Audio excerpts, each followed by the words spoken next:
Heavy Rain was released on the PS3 in the US last week. It was developed by Quantic Dream and currently has an 88 on Metacritic. I've been playing it, you've played it, Matt's played it. Bri, what'd you think? Rich, I don't want to say this once because I want to re-qualify myself every time I make a statement about this game. Yeah. I loved it. I think Quantic Dream should be very proud of the product they made. I think it succeeded where it wanted to succeed. I thought it was great. I want to ask you something though. All right. How much of a game did you think it was? I mean, how are you dealing with the controls right now? What do you think of them? I'm perfectly fine with the controls. Yeah, you're playing the hardest difficulty. Yeah, right? of course. Yeah. Yeah, no, I'm perfectly fine. At very first, it was like, oh, you hold R2 to walk. Oh, that's interesting. But after 1 minute, I mean, I'm perfectly fine with the controls. I think the R2 makes sense because since you're going from room to room and the camera angle changes, no, it'd be exactly. very awkward. And your animations would be different. No, it's actually brilliant when you think about it because, if you hold R2, you will continue walking in that direction. Like you said, the camera angles are constantly changing to give you this theatrical, look and feel. So it makes sense. What do you think about the install screen? It was awesome, dude. The only good install screen in the history of install, except for MGS4. I actually feel bad. So, all right. So anyone who didn't play it yet, when you install the game, the game comes with this little square slip of paper, and while you install the game, it actually teaches you how to make the origami figure that's on the cover. It's really cool, and I feel bad because I'm going to let my girlfriend borrow this game after, and she's going to be sitting there like, what the hell? She'll probably make her own little piece of paper. Yeah. I'll tell you one thing, no spoilers here, but how good are delayed credits when done right? Delayed credits are awesome. So good. I don't want to say what happens at the beginning, but it's very intense, and all of a sudden, Sony Computer Entertainment presents. You're like, yeah! And the actual intro credit sequence was awesome. Very well done. Really well done. So here's the thing that's going on the internet. Yeah. David Cage said he really thinks people should only play this once. I know you haven't finished it yet, but do you already feel like you want to play it again? And should you play it again is a good question. All right, so those are two separate questions. All right, Yeah. so do I want to play it again? Absolutely. As you're going through the game, you're always like, oh, what if I had done this? What if I had done that, right? Yeah. But am I going to play it again? Yes, but not right away. I think I'm going to wait, like a year, right? I think the thing with this game is this is the story, and however it turns out, that's the story. That's what David Cage wanted to present you with. This is how it turns out. This is how you should remember it. But, it's like any great movie. You always want to savor it, but you got to play it again down the line. I think that's something that it's kind of like what people don't understand is this game isn't really a game in that sense. Is there's no right. There's no wrong either. It just is. Right.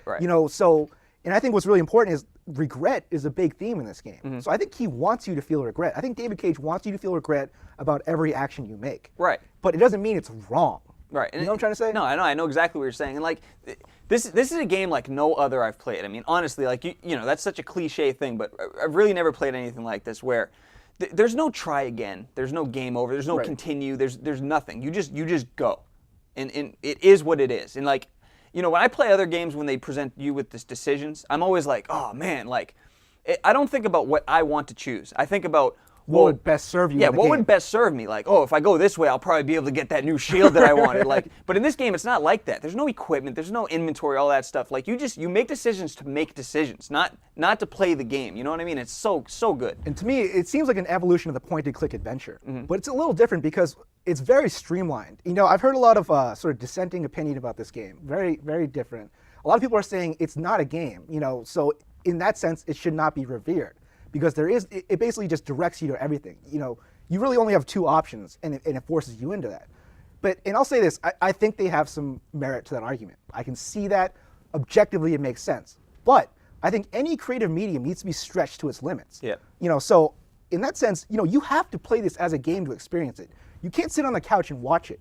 You might get the gist of it, but you still have to play it. So in that sense, they might make sense rationally, but I still think this is worthy of it. I don't see that side of the argument though. Where people who are saying this isn't a game, well, where else could you do something like this?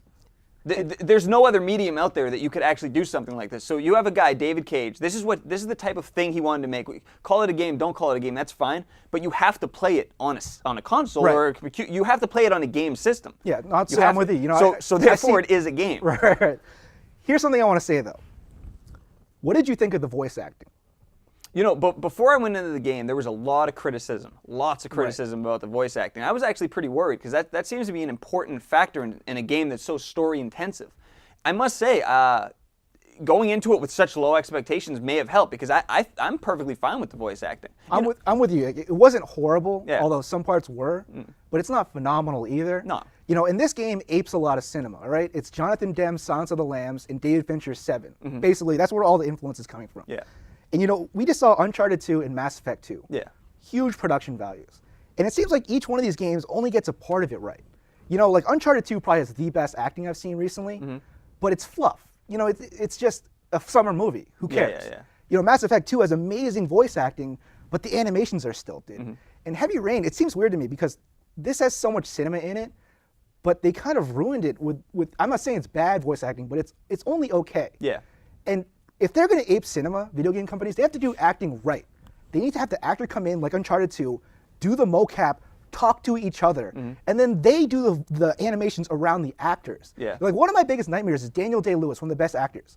What if he got hired to do a video game? You know what happened? He would lock himself up for 6 months, Yeah. get into the character, completely engrossed. He'd go to the studio, and someone like David Cage would say, no, actually your character just drinks. Yeah. You have to do that again, you have to match the voice. Right. You're not doing the animation, you're sitting there. And it's like, that's, you know, none of the performances are okay, but no one's gonna be walking away from this game saying, you know, I completely remembered that character forever, he completely changed my mind.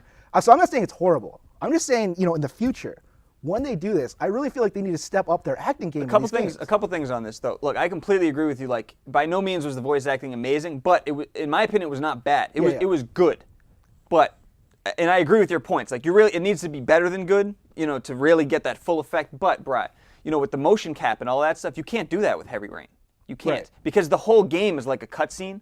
So, I mean, they would have to literally mocap like everything. Like, you know, during a cutscene, you're able to walk around, do whatever you want, search things, you know, lean on this, lean on that, and then because the animations are like as slow or as fast as you want them to be with the, you know, with the different triggers and stuff, that would be impossible to motion cap. And with that being said, that makes it hard for the voice actors. You know, like you said, they're sitting there. You know, so what it sounds like. The one thing that they could have done better, two things. One, they could have at least had the voice actors in the room together doing the scene because it didn't seem like they were. That's very important. That's one thing they could have done better. Another thing they could have done better is to use Americans. I mean, if you're going to do, you can tell there's some accent going on every there. once in a while, like when they say certain words, you can hear a hint of an accent. Like just get an American guy to do the English voice acting. Right. But look, all in all, I'm not disappointed at all with the voice acting. It's because I went into it with such low expectations, I was actually pleasantly surprised. Doesn't it feel though we're on the cusp of something? You know, Uncharted 2, Mass Effect 2, and Heavy Rain, they all get a part of it right. Yeah. But they're just not there yet. And what made me so excited about this game was seeing that like sort of evolution, and they definitely did something. You know, there's great moments of just mundane action that are great. You don't see that in games. Yeah. You're just trying to solve a mystery here. It's Right. phenomenal. You know, you don't get that kind of emotion in the games. But the problem was because the acting wasn't like acting we're used to on a day-to-day basis. The way this game succeeds is intensity. You always remember the intense scenes, not so much the other stuff, because you're a little detached from it. Well, I mean, I can't wait to see what happens next. I do remember, like, first of all, the intense scenes are awesome. They're really, you're sweating bullets. No, like, I didn't think this game would get you to that point. But I'm going to disagree a little bit, though. I do remember the non-intense scenes, like just hanging out with your son in the apartment. That's something that you don't do in other games, man. Like, it's just so unique. This is the first game I've played in years. Well, actually, maybe ever. Where I'm like, you know what? Mature people made this game. Yeah, it's not bloody and violent mature. No, it's just mature people made this game for mature players. I mean, and that's a good way to describe it because, yeah, this game's rated mature, nudity and violence and swearing. Yeah. But no, it's not Gears of War mature, okay? It's like, it's mature. Like, it's an indie film is kind of what it is. You know, it's the video game equivalent of an indie film, you know what I mean? Right. It's like, it takes itself seriously. And speaking of Uncharted 2 and Mass Effect 2 and Heavy Rain, you know, all along the lines of presentation, I think Heavy Rain actually gets the presentation down better than any of those games. Really? From a presentation standpoint, like, some of these scenes were just unbelievable, man. Like, so good looking. That's what I wasn't saying like the mundane was bad. I actually liked it. I'm saying the most success this game has is when it's intensity. And that's something we always get from video games. You know, I always get the intensity from a lot of games. I'm just saying, you know, when they get there, it's going to be so good when the smaller moments can overtake the intense moments. Yeah. So, Brad, we know I'm in the middle of the game right now. You beat it.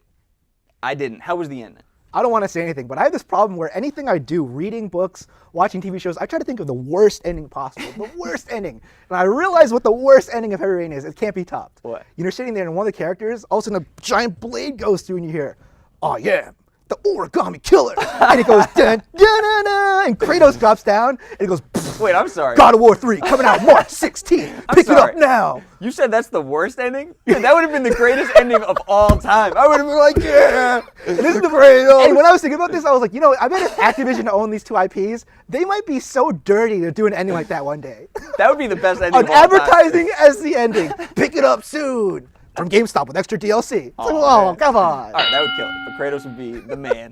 Time to play.